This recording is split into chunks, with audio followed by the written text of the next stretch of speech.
بسم اللہ الرحمن الرحیم۔ دری محفل کے کارے او گزشت از باداؤ ساکی، ندی میں کوک درجہ مشفر و ریزم میں باکی، کسے کو زہر شیری می خورد از جام زرینے، میں تلخ از سفال من کجا گیرد بطریا کی، شرار از خاک من خیزد کجاری زم کرا سوزم، غلط کر دی کہ در جانم فکندی سوز مشتاقی، مقدر کرد مغرب چشمہائے علم و عرفان را، جہاں را تیر تر سازد چه مشائی چه اشراکی، دلے گیتی انا المسموم فریادش، خرد نالا کہ ما عندی بتریاک ولا راکی، چه ملائی چه درویشی چه سلطانی چه دربانی، فروغ کار می جویند بسالوسی و زراکی، ببازارے کے چشم سیر فی شورست و کم نورست، نگینم خوار تر گردد چو افزاید ببراکی۔ غزل نمبر 22 اقبال کے عمومی انداز کے برعکس ہے، جس میں قدرے نا امیدی اور نا مرادی کی باتیں کی گئی ہیں۔ اس غزل میں جو نقشہ پیش کیا گیا ہے اس سے یہ ظاہر ہوتا ہے کہ دین اسلام کے علم و عرفان کی شراب کی محفل جو اقبال نے ساقی بن کر خود سجائی تھی، تفصیل کے لیے ملاحظہ فرمائے غزل نمبر 3۔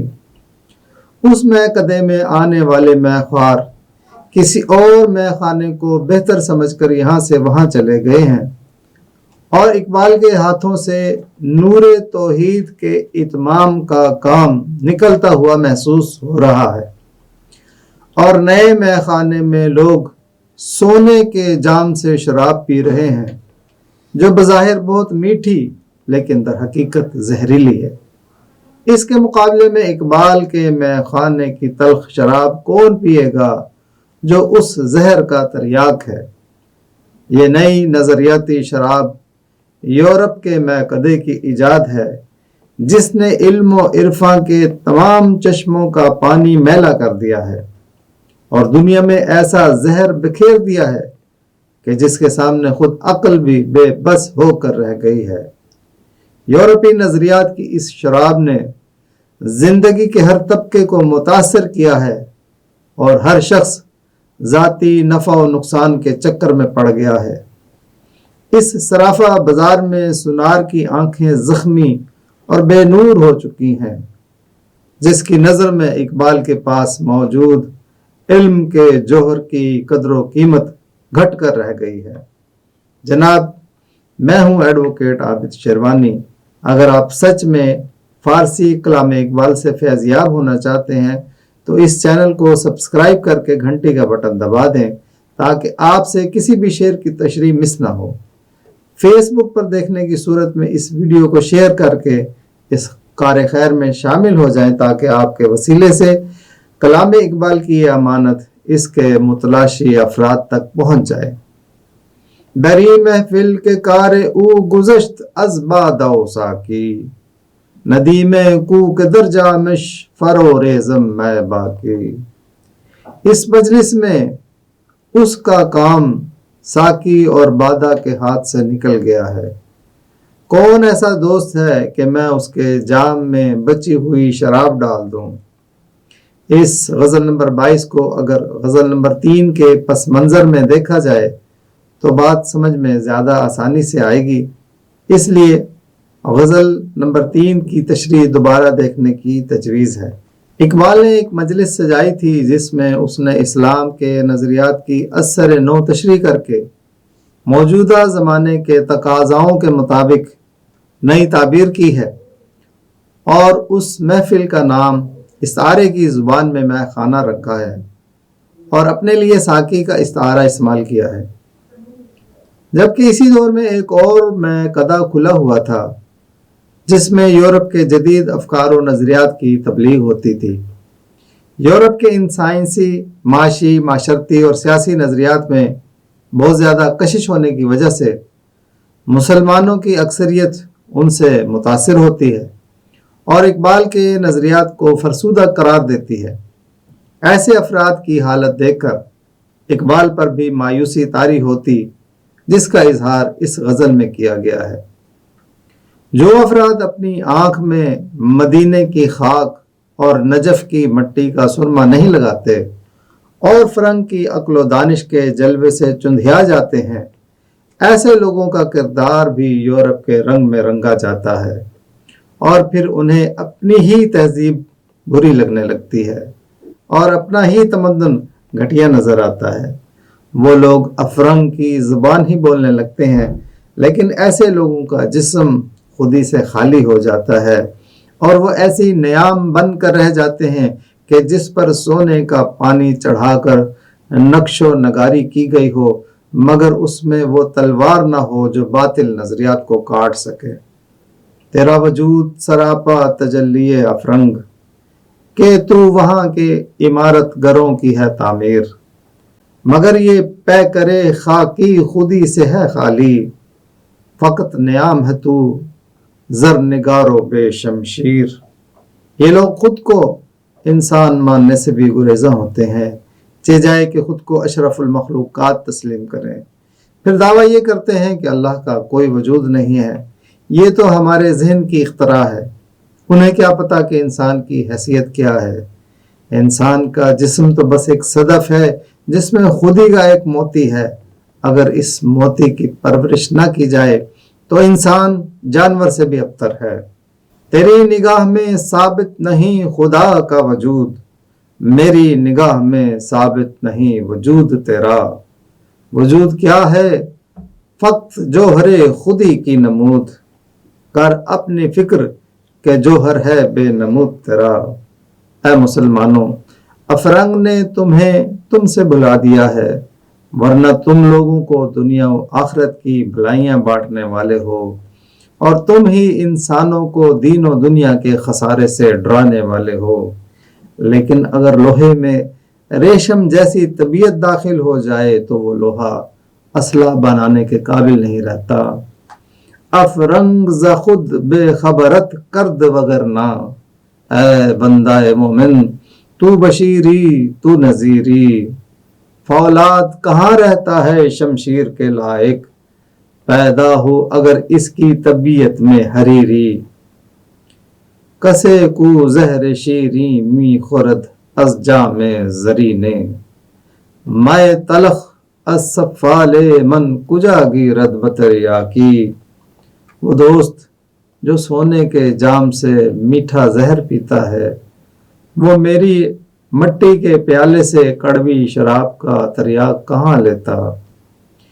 یورپی مے خانہ کی چمک دمک نرالی ہے، یہاں کی میٹھی شراب پینے کے لیے سونے سے بنے ہوئے جام پیش کیے جاتے ہیں، جبکہ میرے میکدے میں آرائش و زیبائش نہیں ہے اور میری شراب کا ذائقہ بھی کڑوا ہے جو مٹی کے جام میں پیش کی جاتی ہے۔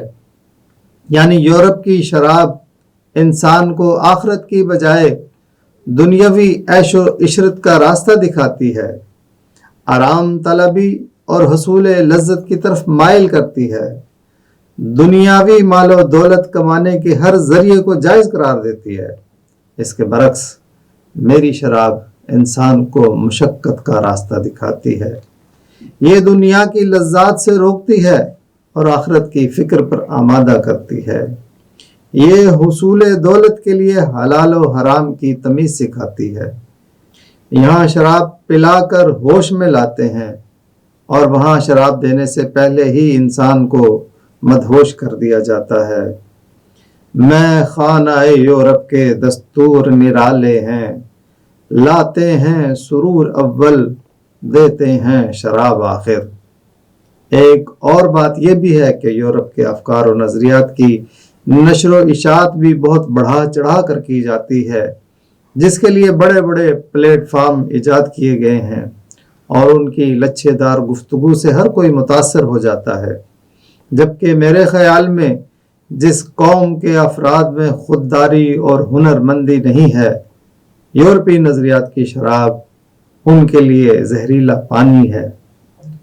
کل اپنے مریدوں سے کہا پیر مغاں نے، قیمت میں یہ مانی ہے درے ناب سے 10 چند، زہراب ہے اس قوم کے حق میں افرنگ، جس قوم کے بچے نہیں خوددار و ہنرمند، شرار از خاک من خیزد کجا ریزم کرا سوزم، غلط کر دی در جانم فکندی سوز مشتاقی۔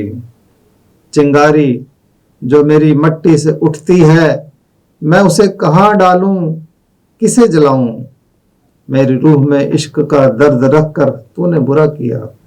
اے اللہ میری زندگی کیا ہے، اشتیاق کا ایک طوفان ہے، اگر یہ طغیانی مجھ میں سے نکل جائے تو میں بیکار جسم بن جاتا ہوں۔ میری یہ مشتاقانہ فطرت مجھے لمحہ بلمحہ حق کی صدا بلند کرنے کی طرف مائل کرتی ہے۔ مجھے یہ محسوس ہوتا ہے کہ ابھی مسلمانوں میں کوئی درد دل والا موجود ہے جو میری شاعری سے مستفید ہوگا۔ اے مسلمانوں، وہ گرم شراب جو میرے میکدے میں ہے آج بھی تمہارے جسم میں سوز پیدا کر کے تمہاری روح کو تڑپا کر اسے بیدار کر سکتی ہے، مگر سچی طلب اس کی پہلی شرط ہے۔ شدید خواہش اور مجاہدے کے بغیر تم ساقی سے اپنی ناکامی کا کوئی گلہ نہیں کر سکتے۔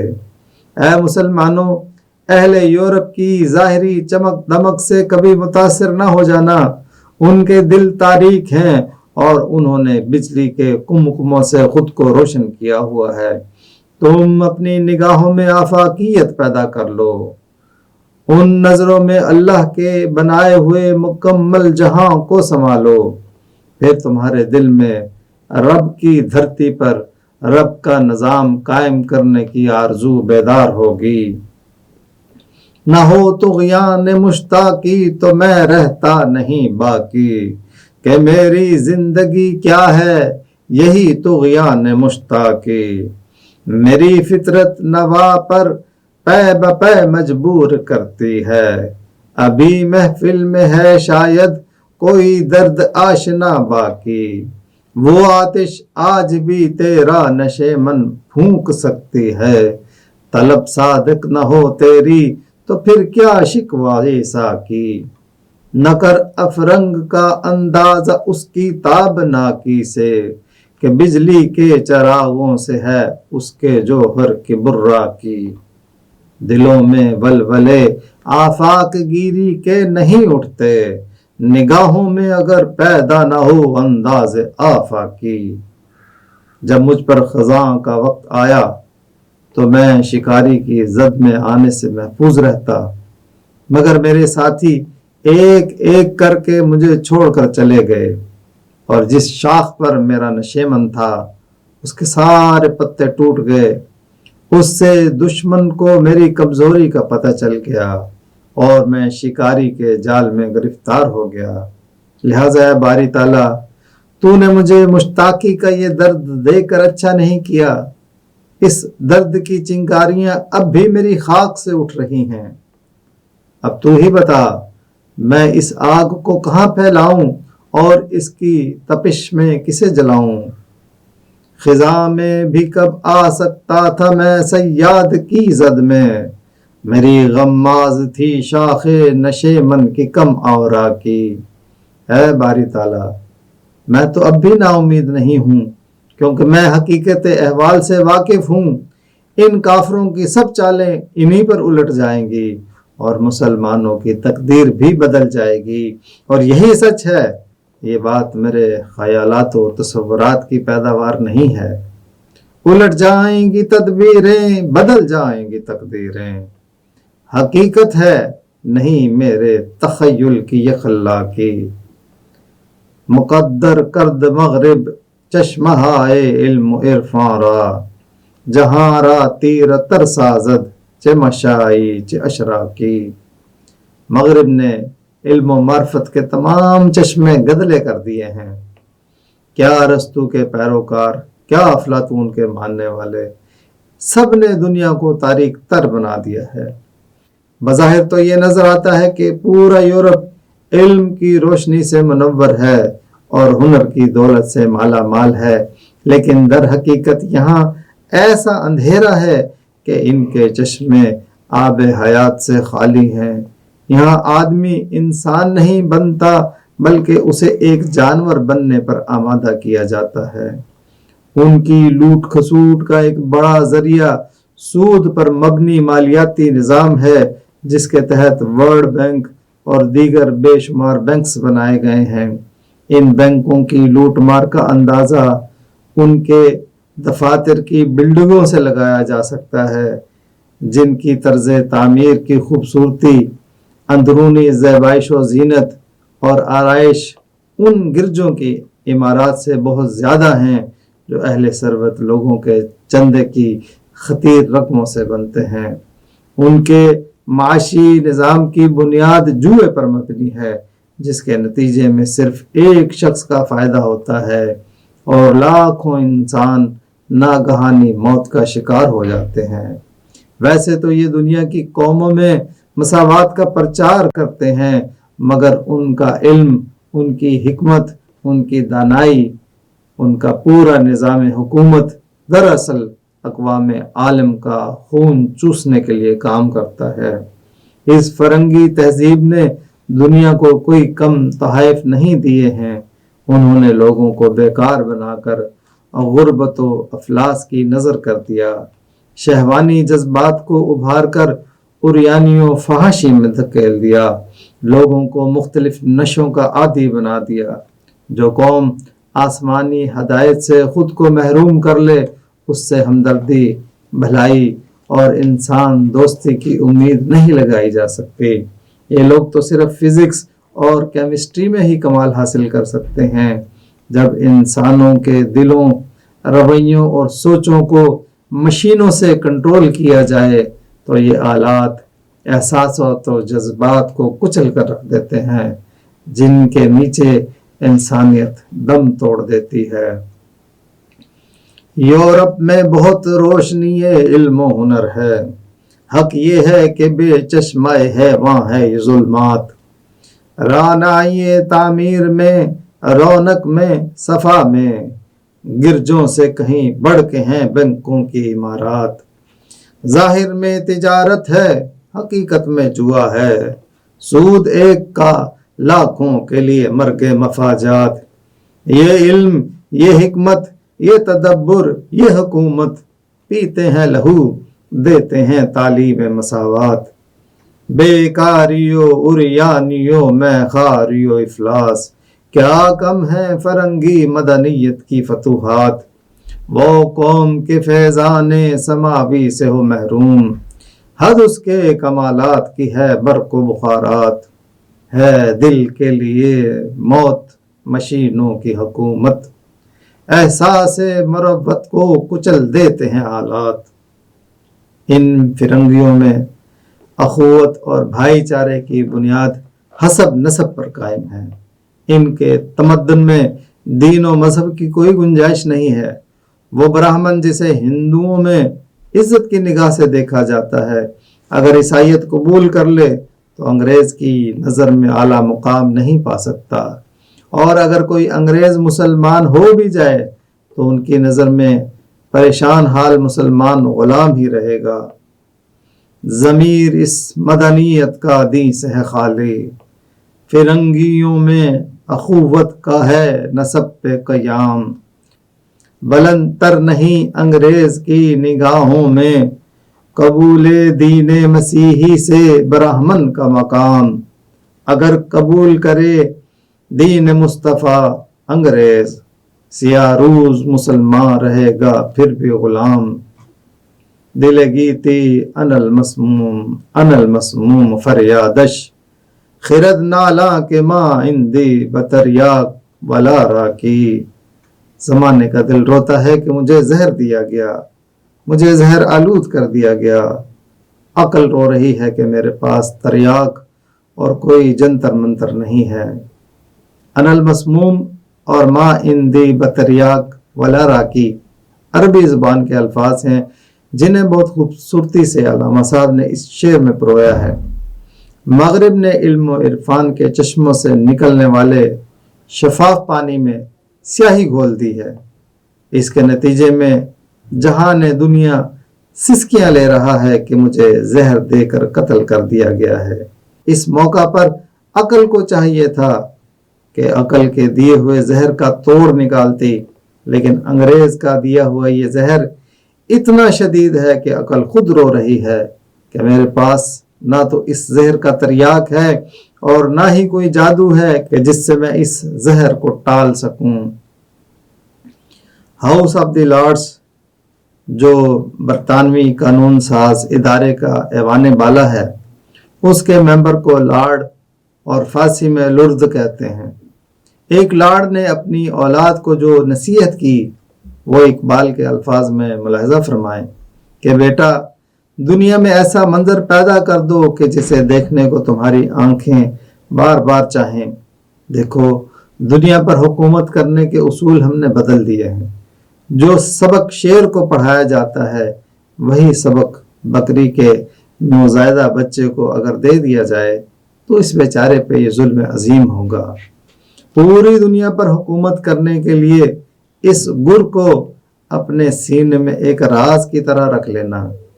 پہلے یہ اصول تھا کہ قوموں کو بزور شمشیر محکوم بنایا جاتا تھا، اب ہم نے یہ اصول بدل دیا ہے اور اپنی تمام نو آبادیوں کو آزاد کر دیا ہے، اور ایسا طریقہ ایجاد کیا ہے کہ جس سے یہ اقوام خود کو آزاد سمجھیں گی لیکن دراصل یہ ہماری غلام ہی ہوں گی۔ ان قوموں کی سرکشی اور بغاوت اپنی روایات اور مذہبی تعلیمات کی وجہ سے ہے، جس پر ان لوگوں کو بڑا فخر ہے۔ ہم نے ایک ایسا نظام تعلیم ترتیب دیا ہے جو تیزاب کی طرح ان اقوام کے بچوں کی عقل کو کھا جائے گا۔ یہ تعلیم حاصل کر کے ان محکوم افراد کے لوگ ہماری بولی ہی بولیں گے، پھر ایسے افراد کو ہم جمہوریت اور میڈیا کے بل بوتے پر ان اقوام کا حکمران بنا دیں گے جو انہی ملکوں کے لوگوں کا منتخب کیا ہوا ہوگا، لیکن دراصل وہ ہمارا ہی نمائندہ ہوگا اور ہم بآسانی اس سے اپنی شرائط منوائیں گے اور اپنی لوٹ مار کا سلسلہ چلتا رہے گا۔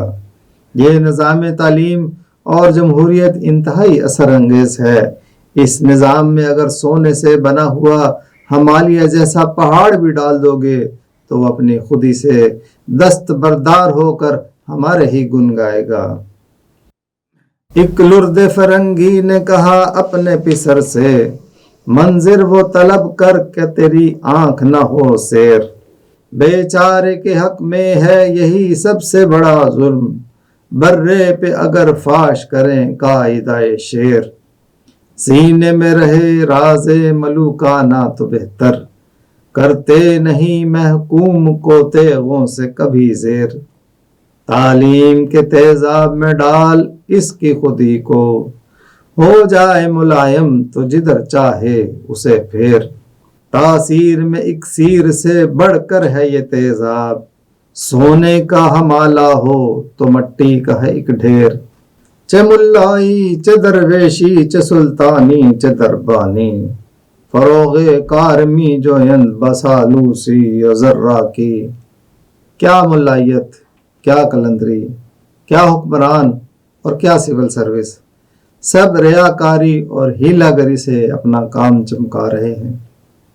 اس مغربی تہذیب و تمدن کی ہماگیریت کا اندازہ اس بات سے لگایا جا سکتا ہے کہ اس نے زندگی کے ہر گوشے سے متعلقہ افراد کو متاثر کیا ہے۔ دینی اور دنیاوی حلقوں کے وہ افراد جن کے ہاتھوں میں قوم کی باغ دوڑ ہوتی ہے، وہ سب کے سب اس نظام کا شکار ہو کر ذاتی مفادات کے منحوس چکر میں پڑ گئے ہیں اور ریاکاری سے اپنے مقاصد کی تکمیل کرتے ہیں اور ہیلوں سے اپنے کام کو جائز قرار دے رہے ہیں۔ یہ تہذیب انسان کے دل اور نظر کو بے اصولی اور بگاڑ سے بھر دیتی ہے۔ اسی وجہ سے اس تمدن میں عصمت و عفت کا گزر ہی نہیں ہے۔ جس تہذیب کی روح پاکیزہ نہ رہے تو اس تہذیب کے ماننے والوں کے دلوں سے ضمیر کا خالص پن، عظیم خیالات کی رو اور ذوق کا لطیف ہونا رخصت ہو جاتا ہے۔